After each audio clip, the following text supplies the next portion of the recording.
Oi pessoal, eu sou a Mayara, professora de História aqui da Oficina do Estudante, e hoje a gente vai falar um pouquinho sobre o Baixo Império Romano.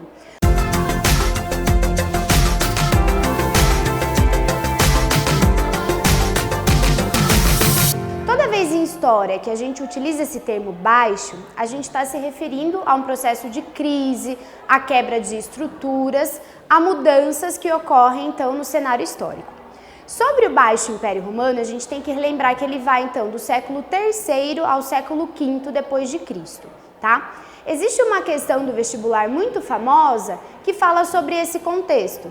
Pedia para o candidato explicar se Roma teria sido assassinada, se referindo ao processo de invasão dos bárbaros, ou se ela teria morrido de morte natural, fazendo uma reflexão sobre todo esse contexto de crise que a gente vai falar aqui um pouquinho. Para a gente relembrar então o processo de crise do Império Romano, a gente tem que entender o que foi a Pax Romana.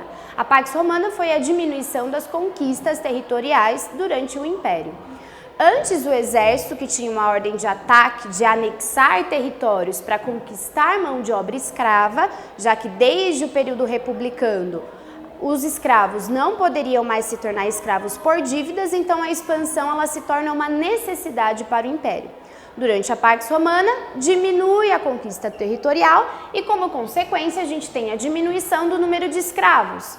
Menos escravos trabalhando, e isso acaba afetando a produção em Roma. Então, temos uma diminuição da oferta de produtos. Com relação a isso, se temos menos produtos sendo produzidos, o preço desses alimentos ficam encarecidos, aumentando então a inflação.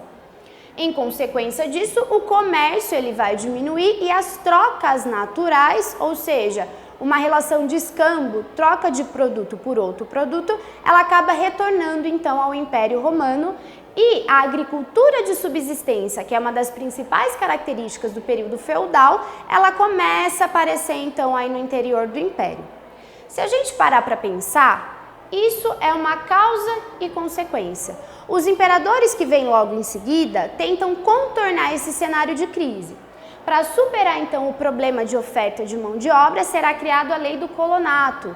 Então eles transformam um trabalhador em um servo. O que seria isso? Então esse trabalhador ele vai buscar trabalho em um grande latifúndio, ele vai se submeter então a um trabalho intenso, vai pagar impostos, em troca de alimentação, proteção e um pequeno pedaço de terra. Então a mão de obra escrava ela acaba sendo substituída pelo colonato, que vai ser também uma das origens do trabalho servil da Idade Média. Para resolver também outro problema da crise do Império Romano, com relação à inflação e à oferta de produtos, o encarecimento dos produtos, será criado o Édito Máximo. Édito é sempre uma lei imperial. Édito Máximo, então, seria um tabelamento de preços, ou seja, um limite em que os produtos mais comuns, mais corriqueiros em Roma, eles poderiam atingir, tá? Outra questão que vai agravar ainda mais a crise do Império Romano é o surgimento do cristianismo. O cristianismo ele pregava o pacifismo, diferente das práticas do exército romano, que sempre atacavam e anexavam novos territórios.